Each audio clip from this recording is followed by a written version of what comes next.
So we were going to do a quick summary of where you guys are heading. And Lisa, you were going to share what you thought was hard. And then Right. maybe TJ, some of your ideas related to that. And then we would wrap up with Jen sharing a few tips and strategies with you.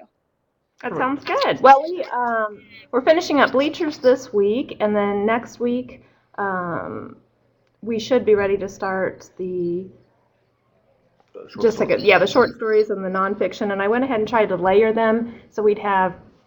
So we're concentrating on fewer short stories than I normally would, so we can layer them with the nonfiction and the ads, more like the park.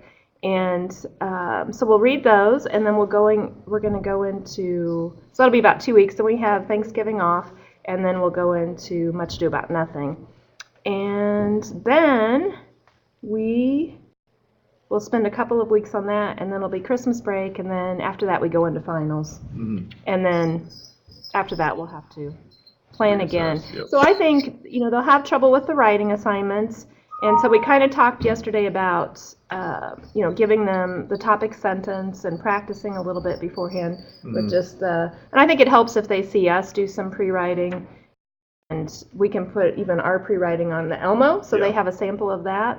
So they'll have trouble with that, and they'll have trouble with Much Ado About Nothing, but I'll have, they'll have a little comic to see first, and I've got just a super shortened version, and then we'll watch the movie, and we'll stop it, and we can discuss it as we go. And I don't know, I don't think it's that difficult, but maybe it is. It's just hard to say. I've taught it for years, so of course it's not difficult for me. Yeah. So there'll be parts, but we'll stop it and discuss. So that's where we're going.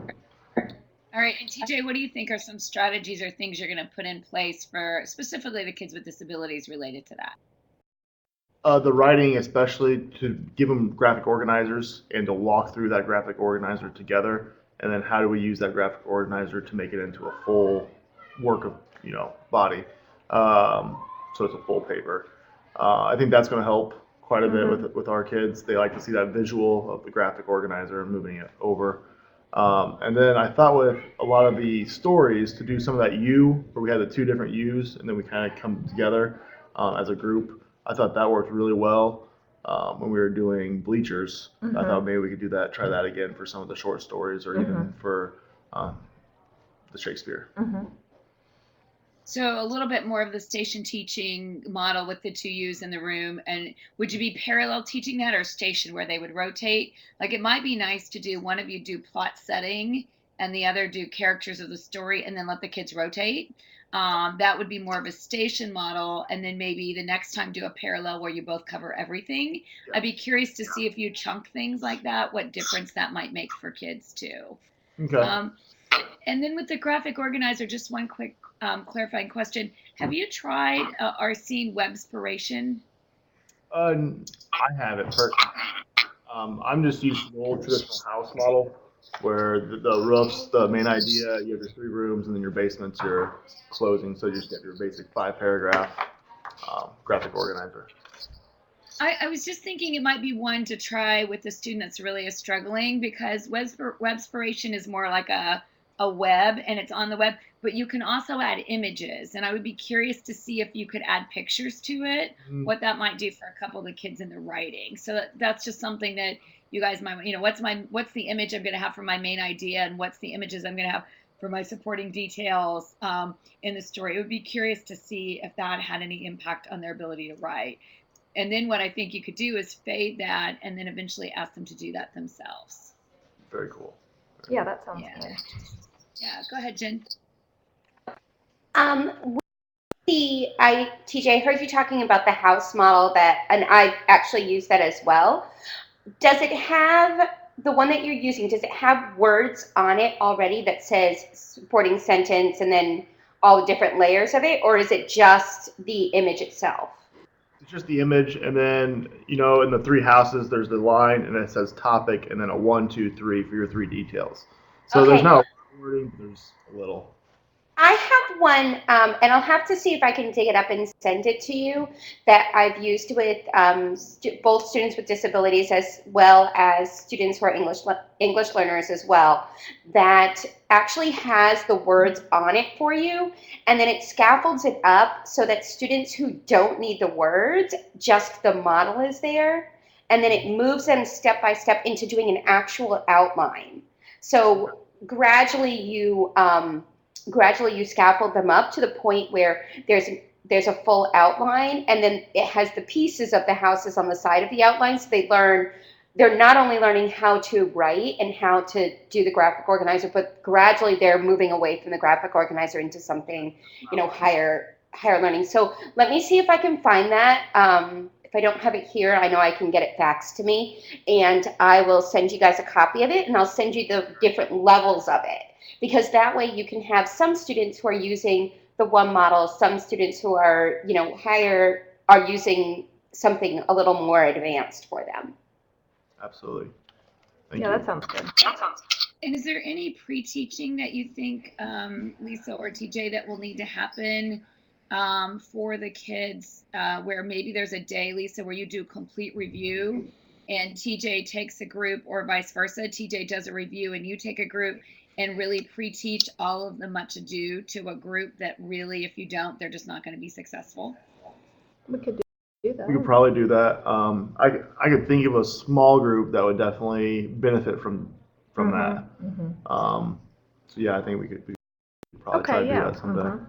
That's good. And so TJ, have you taught much ado before? Or is this the first time for you? This will be my first time. I've read So- it.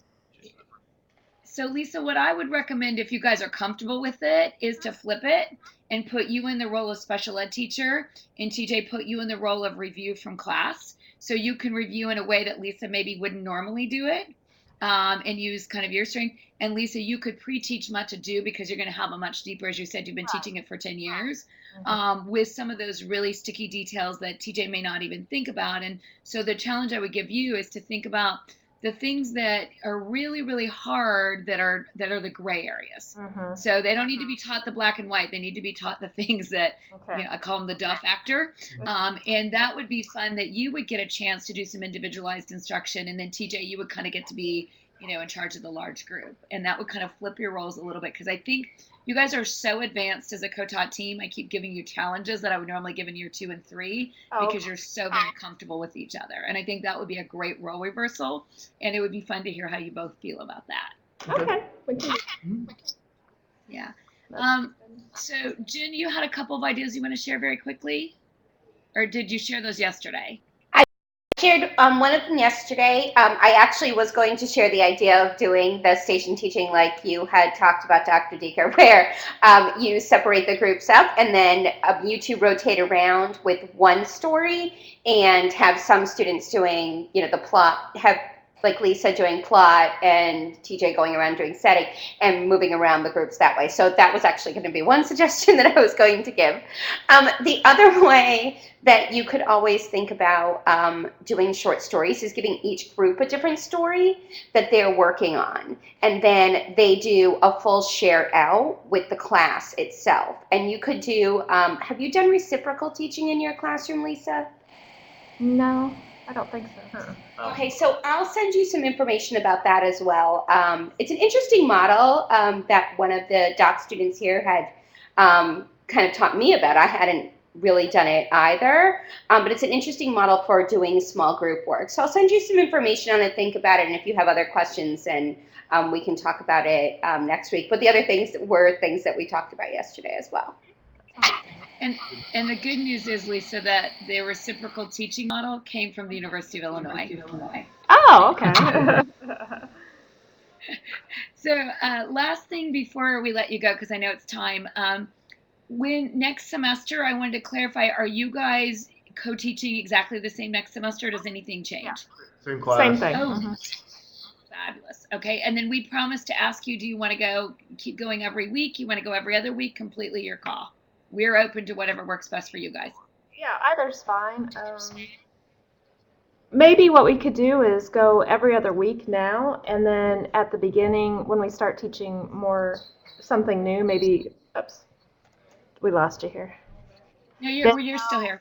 At the beginning of the second semester, do a couple of every Every week. weeks, getting into that, and then, so we might be able to do that.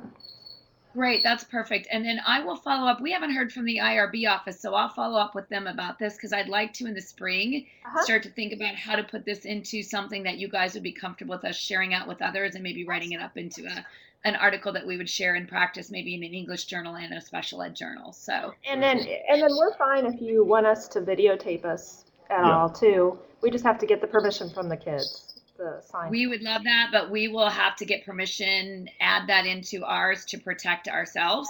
So it's not Right. that we don't want that. We do, but we need to get permission for that. So, okay.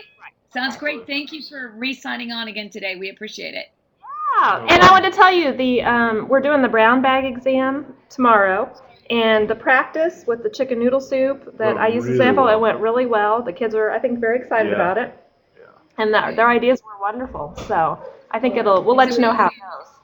So I think Okay, it'll. good. And so we won't sign on this next Monday. We'll sign on the following. Is that the plan?